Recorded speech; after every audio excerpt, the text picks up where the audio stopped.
Hi guys, I'm Chef D-Max. Welcome back to the kitchen. Today we're going to do a simple salsa. Everybody loves salsa. I don't know anybody who doesn't like salsa, but the type of salsa is going to depend on what people are going to like. Whether most people like mild salsa, but then there's, like myself, I'm very adventurous when it comes to salsa. I want to taste different flavors in there.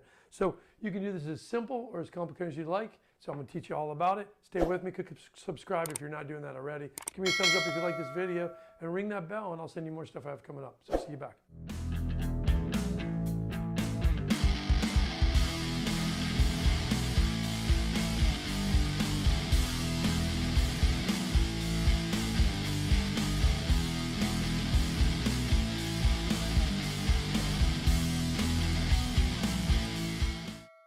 Okay guys, we're back in the kitchen. I'm going to show you how simple a salsa is to make. So one of the things, you can make a fresh salsa, which would just be tomatoes, peppers, maybe jalapenos or serranos. Today I'm using serrano peppers. They're kind of like this, like really thin looking jalapeno, but they tend to be a little bit spicier than a jalapeno. I have another green cubanelle style pepper here as well. You could put other fresh peppers, poblanos, things like that. They're going to have spice though. You have to remember that too. One of the things you can do to alleviate the spice is leave out the seeds. And this one I have this is a dry Guajillo pepper. You can buy these online in big bags. They're dry, they're cheap, and then put them in a mason jar in your house and they'll stay for a long time. So I just do that. I have mine sometimes a year or 2 years old. They're in there and they're dry. They're beautiful, leathery skin from being dried out in the sun. And then what I do on these is I just tear them a little bit and then I just let the seeds come out. And like you can see how the seeds are just popping out in this, right? And what that's going to do is going to reduce the heat level because this could be very, very spicy, right? The Guajillo is not as bad spicy. Now, I also take out this part. You see this here? This is the rib on the inside. That can have a lot of heat to it as well. The actual skin itself, it's just got a lot of flavor. So what I'm going to do is leave it like that. I'm going to fold it over. I'm just going to lay it in my cast iron pan. Now, what I do when I lay that in my cast iron pan, I'm going to put all of this stuff in there and it's going to kind of dehydrate, it's going to dry, it's going to roast. Now, what is that going to do for this? It's going to bring some of that flavor back. Some of the oils that are hiding in this dried skin are going to kind of bloom out again. So when we mash that up, it's going to be really nice. Now here I've got just a regular 5x6 tomato. I'm going to cut the tomato up a little bit. Now we don't really have to do anything. You could just put them in here whole like this. Or you could cut them in half if you wanted to. Well, if you cut them in half, they're going to have more water come out. Well, now what you're looking to do is you are looking to kind of get rid of some of the excess water. So if you had them like this and you wanted to even quarter them like this, so we'll just stick those around, you could do that. What this will do is, and I stick the skin on I stick the skin down on the bottom side of the skillet like this, okay? Now, if you're doing these, you can, like I said, you could do this whole as well. What I'm going to do is by quartering them, they're going to lose a little bit more liquid than they normally would if they weren't cut. And so what that means is that your salsa will be a little bit drier, which sometimes for tacos it's better. Like for chips and salsa, you want it like kind of watery because you know, you have the chip in there, it's all kind of loose and nice. Now with this one, I'm just going to put this pepper in here like to roast like that, right on the top. I'm going to throw a bunch of these serranos in here. Nothing on them, we're going to just roast them like this. So this just becomes a roasting extravaganza. And then I've got some garlic cloves. I'm going to lay those in here too. I want those to roast. You can see I've left the skin on those as well. The skin, what that's going to do is it roasts in here. If it gets a little bit charred, it's going to protect the garlic on the inside. And that's what we want to do. And then onion. Now you could use yellow onions, usually the predominant one, but I'm going to use a little red onion today. And for this amount, I think, you know, one onion maybe. I probably could sometimes even use half an onion for that, would be fine. And then this one, I'm just going to cut it in these quarters too, and I'm going to lay these around as you can see. I'll lay this over here so that kind of goes in my onions. I'll stick on the side here. Okay. Let me see. Yeah, I like to do almost like 1/3 to 2/3 tomato. So it looks like it needs a little bit more onion. I was going to pickle some, which is always kind of fun to do too. Now, if you're going to pickle some when you're making tacos or something like that, then you could just put this in sugar, vinegar, and a little bit of water as well. And it makes a really nice pickled vinegar. So I'm going to do that with a little bit of it so I can have as a garnish on my tacos. But I'm just going to stick these onions in there like this with the tomatoes. And then this is going to go in the oven. Now we have to put this in there for at least 30 minutes, 350 degrees, 30 to 40 minutes. And we're going to let that roast. And we're going to come back and see how it's doing. So we'll see you back in a little bit. Okay guys, it's been about 30 minutes and all of my stuff has come out of the oven here. And we're going to put it in my molcajete here. Now if you don't have a molcajete, you can use a little Cuisinart to puree it. If you do it in a blender, you just want to pulsate it quickly, okay? Because I mean, I like mine more kind of rough than I do like a smooth puree. So your salsa, if you like it the same way, put it in a Cuisinart instead, or you know what we call a Roboku in the kitchen.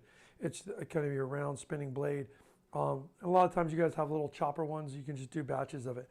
So here you can see the tomatoes have really leaked out a lot of water. They've become a little brown on this side. It's beautiful, right?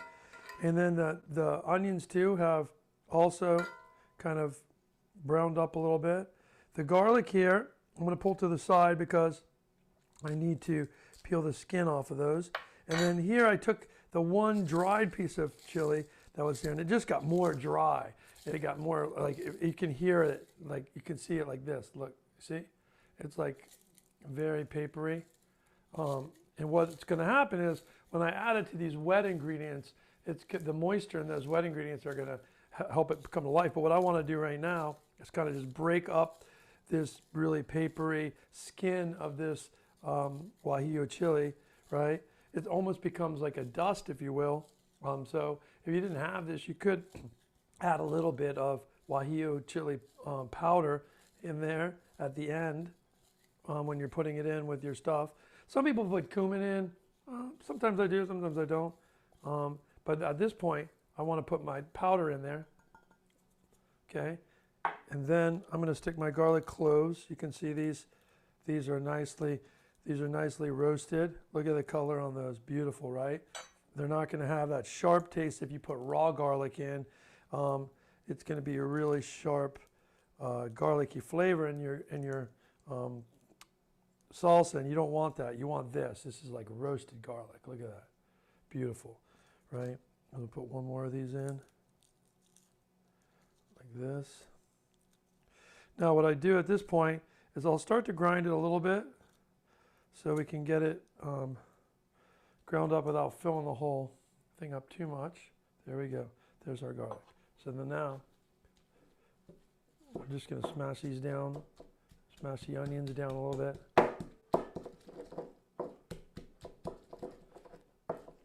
Right? Like this. You guys can see that, right? Let me add a few of our chilies in. Right? They're nice and roasted. If there's any stems on there, you can pull those off. Now, if you don't like it super spicy and you're doing jalapeno, which would be a little bit less spicy than serrano, you can take the seeds out of these too. You can just, let me show you how to do that. And you can do it really simply, like right in the pan here. See, I have this one right here with the stem on it. Cut the stem off with a spoon like this, and then press it with the back of the spoon, press it through the thing. You see the seeds come out like this? Well, that's what you're looking to do. So then you do that, and you just get the skin. So that'll help you out to get rid of some of the spiciness. I'll do that for a few of these. That way, some is spicy, and you know, I mean, I put in a few to keep it spicy, but not enough to kill everybody, because these particular peppers tend to be spicier, right? So especially the seeds. So I'm going to take the seeds, and it kind of some of the center of it comes out as well. So again, like that. And I'll show you how we do it in the big one too. The big one like this, right? I'm just going to do the same thing. I'm going to cut the seeds. I'm going to do that. I can actually even open it up a little bit like this, and scrape it out. Scrape out any of these seeds. So that excess seed like this is really a lot of the strength of spice. Okay, so I'm going to put a few more tomatoes for wateriness, and now we're going to go back over here and just grind this up. I'm going to take our time, and I usually let it cool down quite a bit, so it's not hot, super hot. It's cooled down a little bit, but it could go a little bit more too. And you just want to keep pushing this down your molcajete. Like I said, you could also grind this in a KitchenAid, but this is going to give you much more kind of authentic kind of salsa when you have this, the things are ground up in the kind of stoned together. And at this point, you're going to want to season it. Wow, it's tasting good already. So like I said, the dried chilies, the moisture is going to get picked up from these. I'm going to put my tomatoes in here as well. Put the rest of my tomatoes, right? The rest of my chilies there. I'm going to move this out of the way. Put my molcajete in front of me here. And now, at this point, I'm going to put nice half a teaspoon of salt, half a tablespoon actually of salt. I'll put a little pepper in it as well. Not a lot of pepper because there's a lot of pepper in this, right? And then I'm going to put a little bit of lime juice as well. So half a lime. I can add more later. Now I have over here some cilantro that I've wrapped up in paper towels to keep it nice and moist in the fridge. That's what you should do at home. And these, I'm just going to put a few leaves in there right now. I'll just chop those briefly too. So what I'll do is take them like this, and I'll just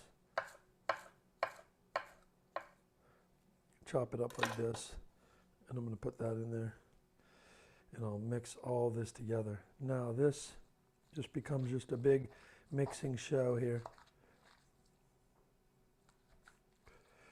And depending how big your molcajete is, depends how much you can do at a time,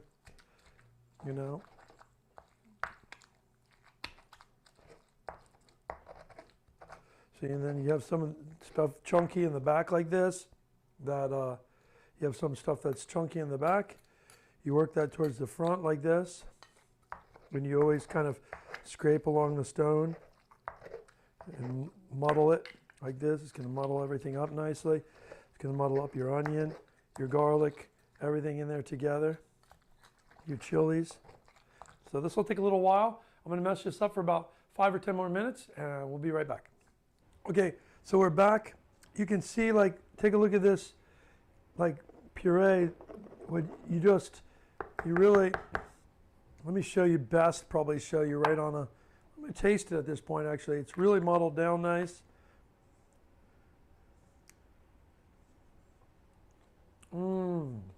Wow. I don't think it needs anything. I'm going to add a little bit more fresh lime for acidity, but gosh, that's amazing. I'm going to put a touch more salt, just a touch. I like my salsa on the saltier side. But look at that. So let me show you what that looks like. Let's take a look at this. You guys can see how beautiful this texture is. Now I want you to see it on a tortilla. So here's a nice fresh tortilla that I made. Look at the texture of this.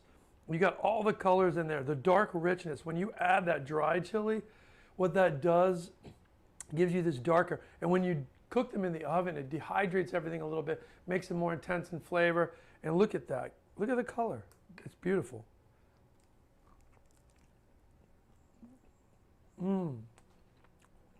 Wow. Basically, a taco with no meat needed. So good. You could just put vegetables on there, some cabbage and celery. Cilantro, and it'd be good. But wow. What flavor? In this, even with all the serranos taking out the seeds, it's not that hot. I would say it's a medium hot salsa. So you saw the amounts that we used. Try this at home, you guys. Super simple. You don't have to have the molcajete. Put it in your little NutriBullet and just pulsate it, and you'll get the same effect. I like to do a little authentic look there and stuff and feel, but you don't have to have it at all. But these flavors, you talk about so easy to make. This is something, you throw these vegetables, we didn't saute, we didn't do anything. We just trim some of the veg, throw in the oven, right? You can do this when you're cooking something else. You can make salsa for the next day. This salsa will last like a week in the fridge in a jar or longer. So throw those vegetables in there. When they come out, puree them up a little bit, lime, salt, boom, you're done. Cilantro, amazing. Stop buying cheap salsa in the store and make your own. I'll see you back in my kitchen soon. I'm Chef Dean Max.